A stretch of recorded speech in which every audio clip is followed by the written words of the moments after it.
महाराज जी, जैसे भगवान श्री कृष्ण भगवत गीता में उपदेश करते हैं कि शरीर रथ है, मन सारथी है और आत्मा रथी के रूप में नहीं, विराजमान है। गलत गलत बोल रहे हो। शरीर एक रथ है, इंद्रियां इसकी घोड़े हैं, मन घोड़ों की लगाम है और बुद्धि सारथी है।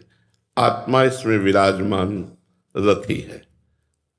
अब समझ पा रहे ना?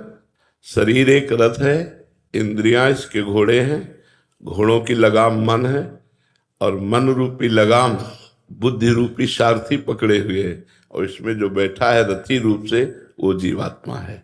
क्या जानना चाहते हैं? महाराज जी, वही प्रश्न का हेरफेर होने के कारण ही प्रश्न का उलझन थी कि यदि आत्मा की दृष्टि सदैव मन पर है तो फिर भी मन क्यों भटक जाता है, क्योंकि वो बीच में बुद्धि गायब थी महाराज। हाँ, वो सारथी सारथी पर बुद्धि नहीं गई। अगर ड्राइवर सही है तो गाड़ी सही मार्ग में जाएगी, और ड्राइवर सही नहीं है तो ठोक देगा कहीं ना कहीं। तो बुद्धि ड्राइवर है, सारथी है। वो मन रूपी लगाम को खींचे रहे और इंद्रियों के घोड़ों को सतमार्ग में लगाए तो आत्मानंद का अनुभव हो जाए, भगवदानंद का अनुभव हो जाए। यहां उल्टा हो गया है। घोड़े इतने बलवान हैं कि लगाम अपने आप वो ढीली करवा लिए, और बुद्धि इतनी बावरी हो गई है भोगों में कि वो छोड़ ही दिया लगाम। मन की गुलाम हो गई बुद्धि। इसीलिए हमारी दुर्गति का चांस बन रहा है।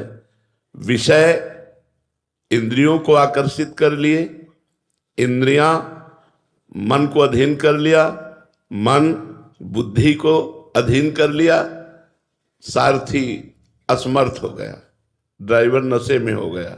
अब वो गिरेगा गिरेगा। जबकि ऐसा होना चाहिए कि बुद्धि मन रूपी लगाम को शक्त और इंद्रिय रूपी घोड़े बिल्कुल सही मार्ग पे चले। देखना, इंद्रियों के न घोड़े भगे, रात दिन इनमें संयम के कोड़े लगे। रात दिन नियम संयम के द्वारा हम अपने इंद्रिय रूपी घोड़ों को पवित्र मार्ग में चलाएं। तो हमारी पहले बुद्धि पवित्र होनी चाहिए। सारथी प्रवीण हो तो रथी सुरक्षित रहेगा, और सारथी प्रवीण न हो तो रथी को कहीं ना कहीं वो फंसा देगा, गिरा देगा। तो हमारी जो जीवन सारथी है वो बुद्धि है, और वो बावरी हो चुकी है, पागल हो चुकी है, क्योंकि वो भोगों का चिंतन कराती है। वो भोगों को ही सुख मानकर निश्चय कराती है। तो मन संकल्प विकल्प भोगों का करता है, तो भोगों में कहीं सुख और शांति है नहीं। सुख और शांति तो परमात्मा में है। जब तक हम भगवत चिंतन नहीं करते, जब तक हम सत्य मार्ग पर नहीं चलते, तब तक कुछ भी कर लो, तुम प्रसन्न नहीं रह सकते, तुम खुश नहीं रह सकते। थोड़ी देर के लिए हर्षित हो गए, फिर शोकित हो जाओगे।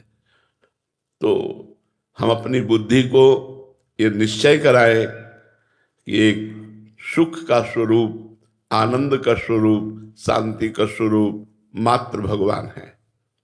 और हम जिह्वा से नाम जप करें और शरीर से अच्छे कार्य करें, और गंदा भोजन, गंदा पेय पदार्थ इनका त्याग करें, मदिरा मांस आदि इनका त्याग करें, तो हमारा सही मार्ग चल पड़ेगा।